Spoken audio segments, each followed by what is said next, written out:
5 principales actualités sur les retraites. Mettez un j'aime à cette vidéo et abonnez-vous à la chaîne pour rester informé des dernières nouvelles sur les pensions.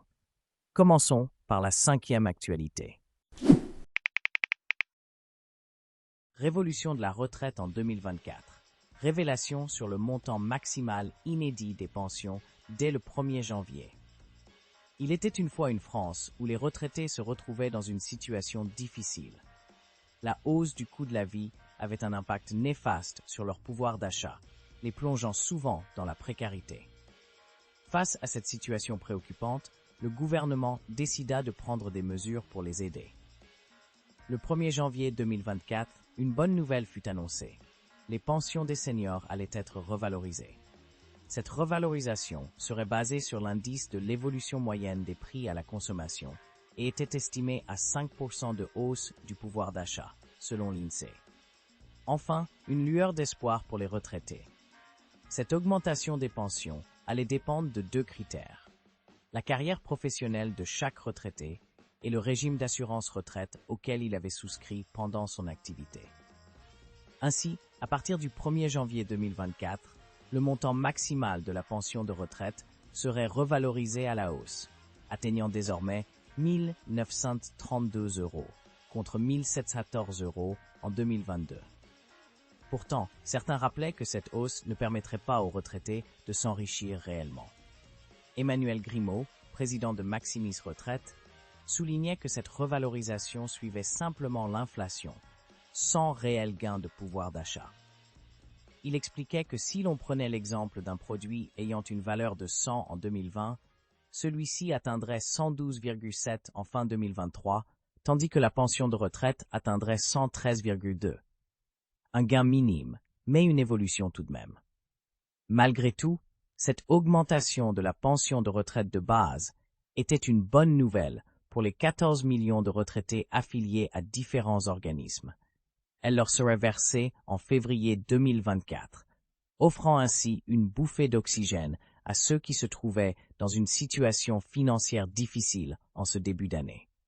En parallèle, d'autres prestations destinées aux retraités étaient également revalorisées. L'allocation de solidarité aux personnes âgées, ASPA, l'allocation de solidarité aux vieux travailleurs salariés, le secours viager, l'allocation aux mères de famille et la majoration L814-2 du CSS seraient toutes augmentées.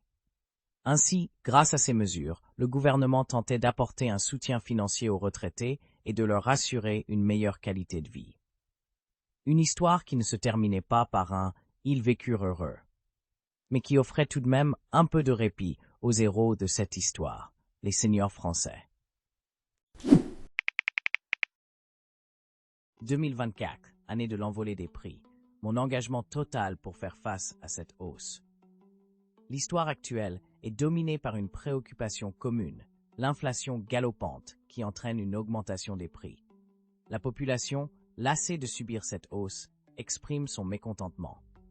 Dans ce contexte de négociation avec nos fournisseurs, nous ressentons la pression tant extérieure qu'intérieure. Cependant, il est important de ne pas nous méprendre sur nos intentions. Nous ne sommes pas opposés à l'industrie. Au contraire, nous croyons en son potentiel pour renforcer notre souveraineté économique et œuvrer à la décarbonation nécessaire à la préservation de notre planète. En effet, il a été démontré que 67% des émissions de carbone provenant des supermarchés sont liées aux conditions de fabrication des produits.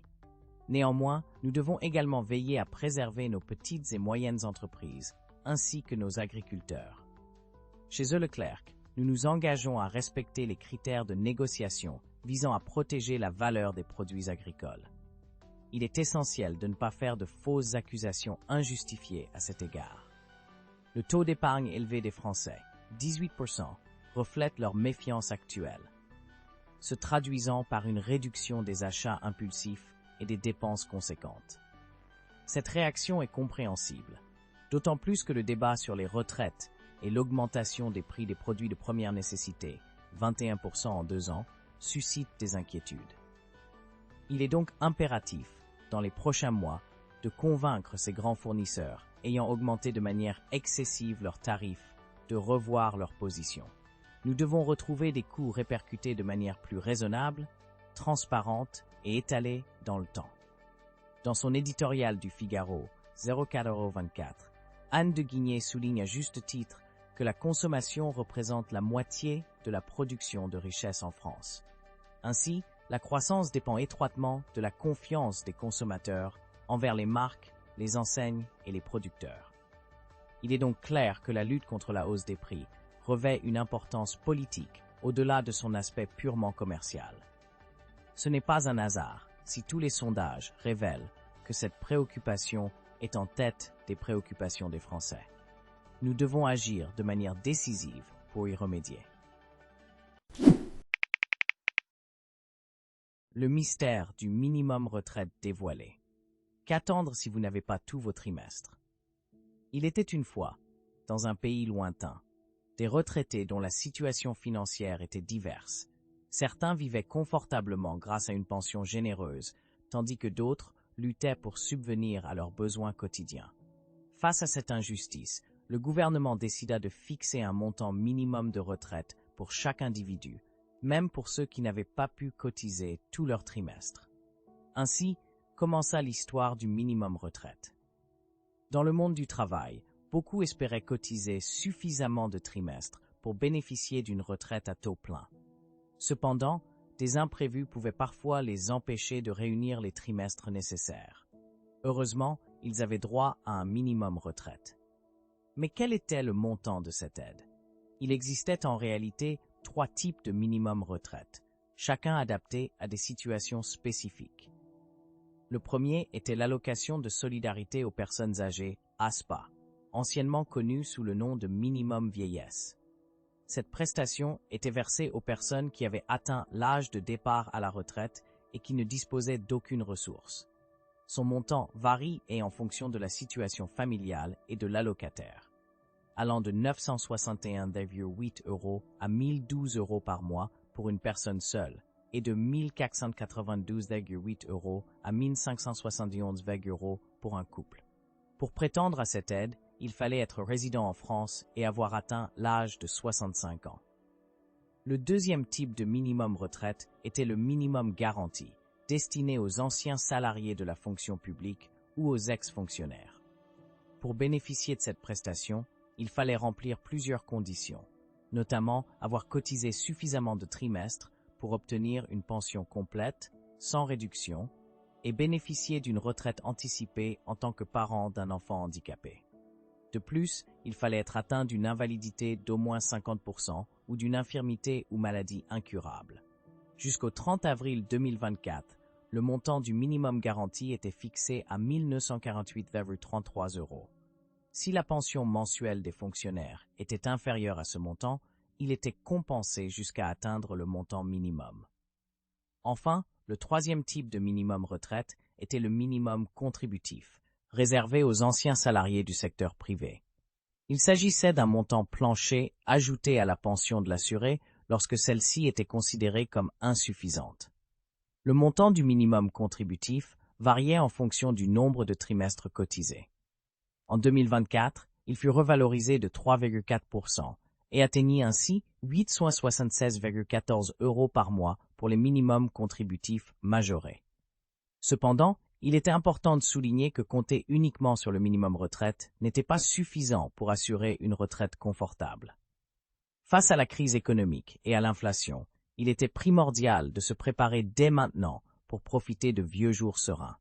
Par exemple, certains décidaient de placer leur argent dans des livrets d'épargne traditionnels comme le livret A ou le livret de développement durable et solidaire. Ainsi, grâce à ces différentes mesures, le gouvernement tentait de garantir à chaque retraité un niveau minimum de ressources. Si certains pouvaient profiter d'une retraite aisée, d'autres pouvaient au moins compter sur ce minimum retraite pour subvenir à leurs besoins.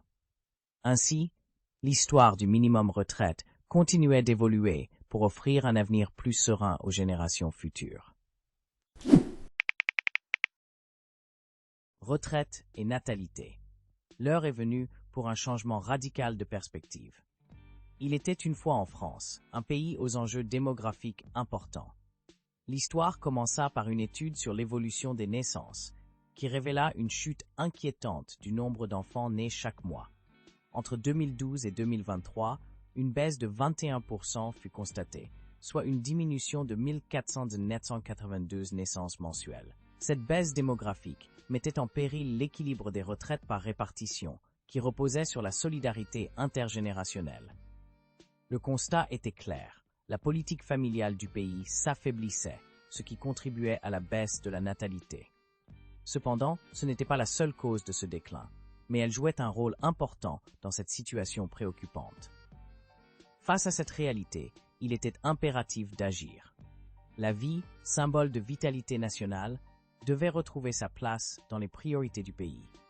Malheureusement, bon nombre de dirigeants et d'élites semblaient négliger cette question démographique. Leur attitude semblait dictée par une sorte d'indifférence, bien que leur manque de préoccupation pèse lourdement sur l'avenir du pays. La solution, bien que simple et évidente, semblait méconnue ou volontairement obscurcie par les pouvoirs en place. Il fallait radicalement réformer la législation des retraites. Il était absurde de distribuer les droits à pension en fonction des cotisations versées par les travailleurs, car cela ne préparait en rien leur propre pension. C'était plutôt une façon de rembourser la dette envers les générations précédentes. Malheureusement, le législateur avait commis une grave erreur en accordant ces droits sur les futurs actifs. Ainsi, il était nécessaire d'abolir cette loi et de remettre en cause le système actuel. Le droit à la retraite devait reposer sur les investissements faits pour préparer les futurs cotisants. Certains investiraient dans la naissance et l'éducation des enfants, tandis que d'autres financeraient la formation de la future main-d'œuvre. Le budget de l'éducation nationale ne serait plus financé par des impôts, mais par des cotisations ouvrant des droits à pension. La logique remplacerait ainsi l'absurdité du système actuel. Il s'agissait d'une réforme révolutionnaire qui remettrait en cause des habitudes profondément ancrées. Les lois archaïques devraient céder la place au bon sens. La résistance au changement serait inévitable, car certains préfèrent le statu quo, même si celui-ci n'est pas rationnel. Mais les hommes et les femmes sensés, soucieux de justice et d'efficacité, devraient se lever pour tracer un nouveau chemin, différent de celui emprunté par des politiciens ignorants. Ainsi, l'histoire se termina sur un appel à l'action. Il était temps de reconnaître la véritable importance de la démographie et de prendre des mesures courageuses pour garantir un avenir meilleur pour le pays. Vers une réforme globale des retraites, plongée dans l'approche systémique révolutionnaire. Il était une fois un pays, la France, où la politique avait tendance à ne traiter que les symptômes des problèmes, au lieu de s'attaquer réellement aux enjeux de fond. 3 hommes, Thibaut Bechtwil, Philippe Desfossés et Nicolas Marc, étaient conscients de cette réalité et décidèrent de remettre en question cette approche. Pour illustrer leurs propos, ils prirent l'exemple des réformes sur les retraites, qui avaient suscité de vives tensions ces derniers mois. Ils constatèrent que les débats ne portaient que sur le nombre de trimestres travaillés et l'âge de départ à la retraite. Or, les retraites étaient en réalité au carrefour de nombreuses autres problématiques. Compétitivité, pouvoir d'achat, souveraineté, financement de l'innovation et de la transition écologique. Les sujets étaient traités de façon cloisonnée, alors qu'ils étaient interconnectés. Cette tendance à l'approche fragmentée était particulièrement marquée en France, pays où l'on associait souvent les retraites à un système de répartition, reléguant la capitalisation au choix individuel, sans prendre en compte les effets néfastes de cette approche individualiste. Suivant une vision partagée par de nombreux experts, ils proposèrent donc de généraliser la capitalisation collective, s'inspirant de modèles tels que l'établissement de retraite additionnelle de la fonction publique, EAFP, ou de la Caisse d'assurance vieillesse des pharmaciens, CAVP, tout en conservant la répartition comme élément central. Cette évolution, profondément solidaire, permettrait de réduire les inégalités entre le secteur public et privé, de préserver le pouvoir d'achat tout en apportant des solutions à de nombreux problèmes français. Face au vieillissement de la population, financer une partie des retraites par l'épargne contribuerait à améliorer la compétitivité économique et les services publics. En effet, les pensions de retraite représentaient 43% de l'augmentation des dépenses publiques au cours des 40 dernières années, en raison de la fin du baby boom.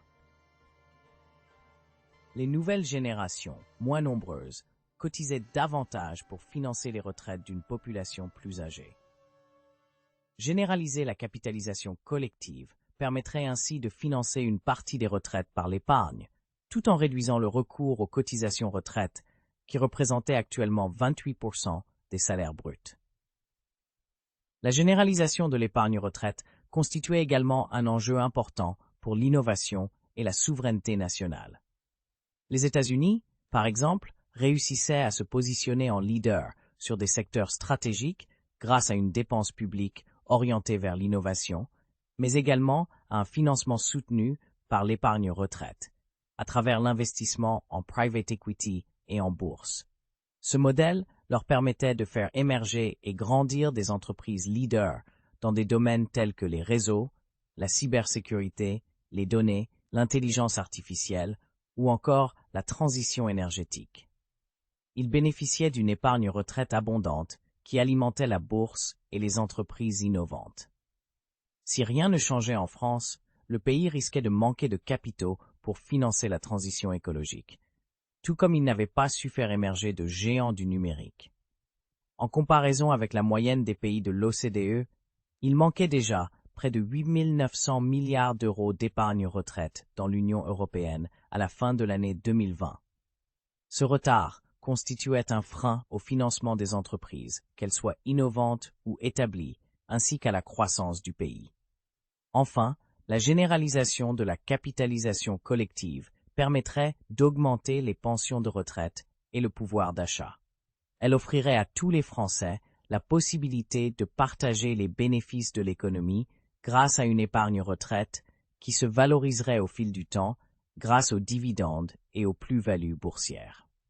Cette approche permettrait à chacun de bénéficier de la croissance économique dans la lignée des idées défendues par des personnalités telles que Jean Jaurès ou Charles de Gaulle, fervents partisans de la capitalisation collective au début du XXe siècle, puis de l'intéressement dans les années 1960.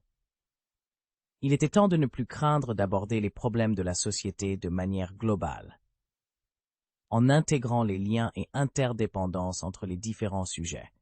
Une approche efficace qui permettrait également de faire adhérer les Français à ces réformes essentielles. Il comprenait parfaitement les grands enjeux et la nécessité de réformes fondamentales.